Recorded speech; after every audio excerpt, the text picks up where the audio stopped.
Hi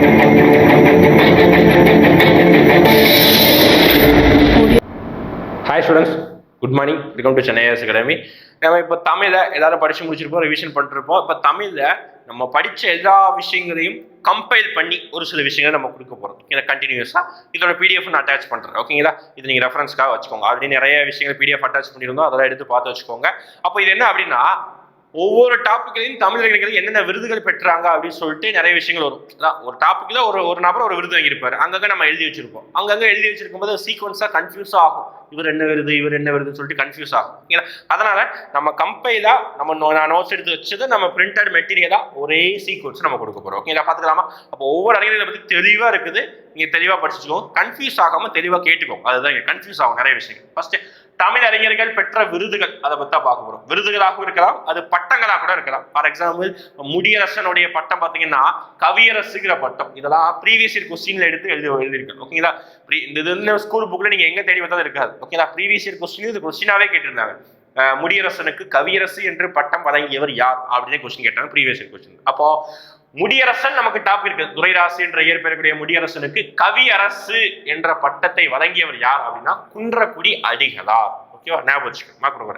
இது விருதுகளாக எடுத்துக்கோங்க, பட்டங்களாக எடுத்துக்கோங்க. அப்போ முடியரசன், கவியரசு பட்டம், குன்றக்குடி அடிகளார் அப்படியே லிங்க் பண்ணிக்கோங்க. குன்றக்குடி அடிகளாரை பத்தி நம்ம பார்க்க போறோம். அவருக்கு என்னென்ன பட்டங்கள் அவரை வச்சிருக்காருன்னு சொல்லி பார்க்க போறோம். அடுத்து ஜெயகாந்தன், நமக்கு தெரியும். ஜெயகாந்தன் சிறுகதைகளின் மன்னன் அப்படின்னு சொல்லுவோம். அவர் வாங்கிய பட்டங்களை பார்க்கலாமா?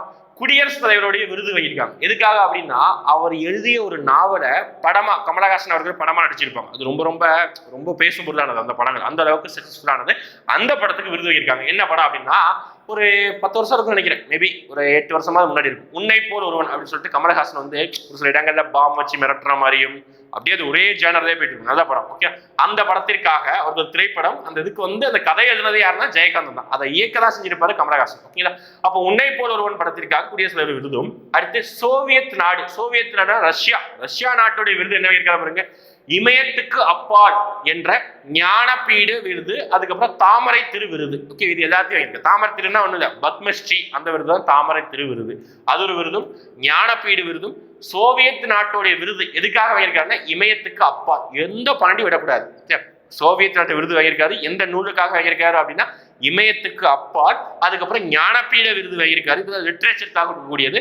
அப்புறம் பத்மஸ்ரீ, அதாவது தாமரை திரு அப்படி சொல்லுவாங்க தமிழ்ல, அந்த விருது வாங்கியிருக்காரு. ஜெயகாந்தன் சிறுகதை மன்னன். நெக்ஸ்ட் அடுத்து இந்தியாவிலிருந்து நோபல் பரிசு பெற்ற ஒரு நபரை பத்தி பார்க்க போறோம்.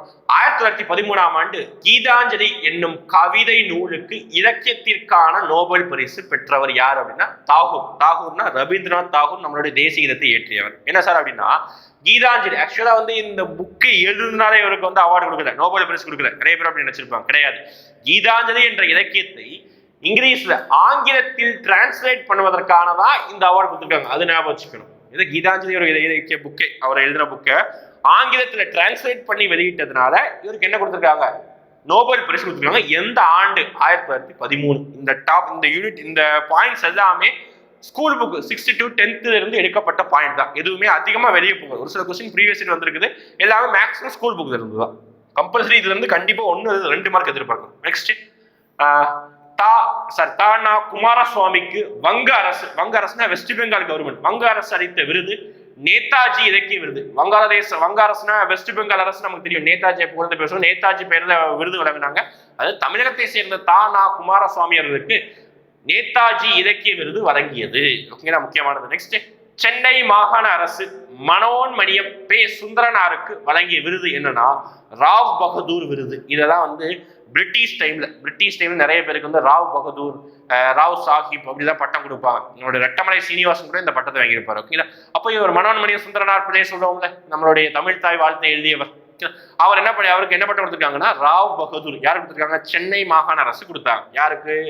மனோன்மணிய சுந்தரனார் பிள்ளை. நெக்ஸ்ட் அப்துல் ரஹ்மான், நமக்கு தெரியும். அப்துல் ரஹ்மானுடைய புத்தகங்கள் ரொம்ப ரொம்ப கவிதைகளும் புத்தகங்களும் அதிக அருமையான இருக்கும். ஓகே, ஆனா அவங்க பெற்ற நூல்களை பார்க்கலாமா? பாரதிதாசன் பெற்ற விருதுகள், பாரதிதாசன் விருது இருக்கிற, அப்புறம் தஞ்சை தமிழ் பல்கலைக்கழகத்தின் தமிழெண்ணெய் விருது. இது நிறைய பேர் வாங்கியிருப்பாங்க, ஃபோக்கஸ் பண்ணி படிச்சுக்குவோம். இது வந்து இவர் மட்டும் வாங்கியிருக்க மாட்டாரு, 2-3 மெம்பர்ஸ் இந்த விருது வந்து வாங்கியிருப்பாங்க. தஞ்சை தமிழ் பல்கலைக்கழகத்தின் தமிழெண்ணெய் விருது வாங்கியவர். ஓகேவா? யாரு? அப்துல் ரஹ்மான். இந்த விருதும் இந்த விருது இருக்கு. ஓகேங்களா? அப்துல் ரஹ்மான். நெக்ஸ்ட் ஆறுமுக நாவலர் இவர் தான் பார்த்தீங்கன்னா உரைநடை இலக்கியத்துல ரொம்ப ரொம்ப வரக்கூடிய ஒரு நபர். ஆறுமுக நாவலருக்கு நாவலர் ஆக்சுவலா அவரோட பேரு ஆறுமுகம் தான். ஆனா என்ன வச்சு என்ன நம்ம கூப்பிடுறோம் ஆறுமுக நாவலர் சொல்றோமா, அந்த நாவலர் அப்படிங்கிற பட்டத்தை வழங்கியது யாரு அப்படின்னா திருவாடுதுறை ஆதீனம் அப்படின்னு சொல்லுவாங்க. ஆதீனம் நமக்கு தெரியும், ரீசெண்டா நிறைய டிஎம்கேக்கும் ஆதீனத்துக்கும் நிறைய இஷ்யூலாம் போயிட்டு இருந்தது.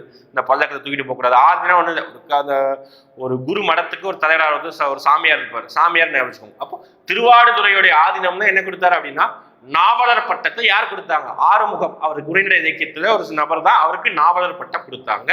யாரு கொடுத்தாங்கன்னு வச்சு திருவாடுதுறை ஆதீனம். நெக்ஸ்ட் ஊவேசா, நம்மளுடைய தமிழ் தாத்தா ஊவேசா பெற்ற பட்டங்கள் திராவிட வித்யா பூஷணம், மகா மகோபாத்தியா, தக்ஷிணித்ய கலாநிதி என்ற விருது வாங்கியிருக்காரு. நெக்ஸ்ட் நம்முடைய சுரதா, உவமை கவிஞர் என்று அழைக்கப்படக்கூடிய சுரதா பெற்ற விருதுகள். தமிழக அரசின் கலைமாமணி விருது வாங்கியவர் நம்ம விவேக். இந்த கலைமாமணிங்கிற பேரை பார்த்தோம்னா விவேக் காமெடி தானே வரும். ஆமா, இவர் கலைமாமணி, ஒரு கலை மாமாமணி அப்படிதான் விருது அவருக்கு கிண்டல் பண்ணுவாங்கல்ல. அப்போ இதெல்லாம் தமிழக அரசு இனிஷியல் காலங்கள்ல இருந்தே கொடுக்கப்பட்ட விருதுகள். அதெல்லாம் அப்பவே நம்மளுடைய உவமை கவிஞர் சுரதா வாங்கியிருக்காரு கலைமாமணி விருது.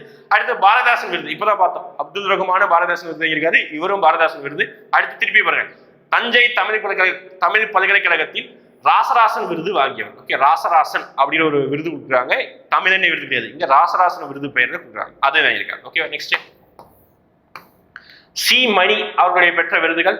விளக்கு இலக்கிய விருது, விளக்கு இலக்கிய விருது, தஞ்சை தமிழ் பல்கலைக்கழகத்தோட விருது, ஆசான் கவிதை விருது, கவிஞர் சிற்பி விருது. ஓகேங்களா, இது எல்லாமே முக்கியம், படிச்சு வச்சுக்கோங்க. ஏன்னா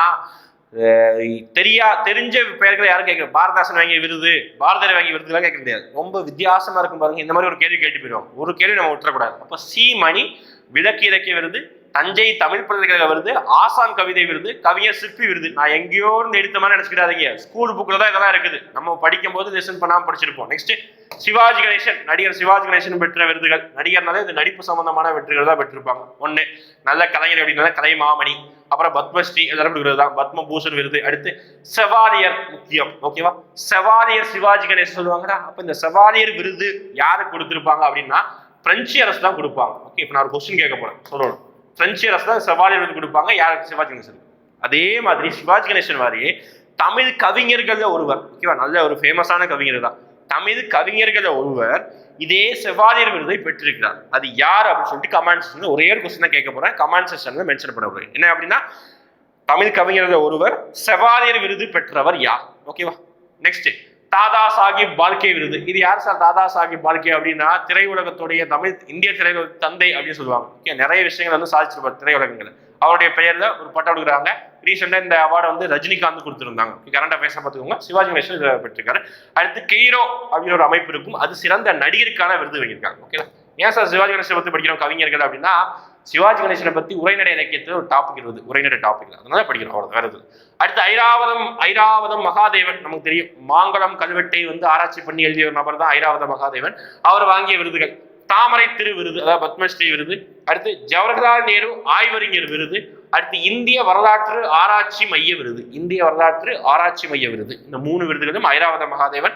ஐராவத மகாதேவனுங்கிற வார்த்தையை பார்த்தா நமக்கு என்ன ஞாபகம் வரணும், மாங்குளம் கல்வெட்டு, இந்த பாயிண்ட் ஞாபகம் வரும். நெக்ஸ்ட் சாந்தா தத் எழுதிய கோடை மலை, கடைசியா வந்து கோடை மலை என்னும் சிறுகதை இலக்கிய சிந்தனை அமைப்பின் சிறந்த சிறுகதைக்கான விருதை பெற்றுள்ளது.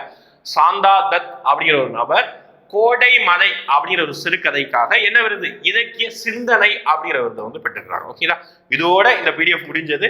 விருதுகளாக ஒரு 13 நபர்கள் வாங்கிய விருதுகள் ரொம்ப ரொம்ப ஷார்ட்டா நம்ம பார்த்துருக்கணும். இந்த பிடிஎஃப் நான் அட்டாச் பண்றேன், இதை நோட்ஸ்க்காக ரெஃபர் பண்ணிக்கோங்க. திருப்பி ரிவிஷன் பண்ணிட்டே இருக்கேன். இந்த பாயிண்ட் கொஞ்சம் யூனிக்கான பாயிண்ட்ஸ் மட்டும் தான் வச்சிருக்கேன். எல்லாரும் நார்மலா இருக்கக்கூடிய அவார்டு தான், நார்மலா வச்சிருக்கக்கூடிய விருதுகள் தான் வைக்கலாம். ஓகேங்களா, தேங்க்யூ.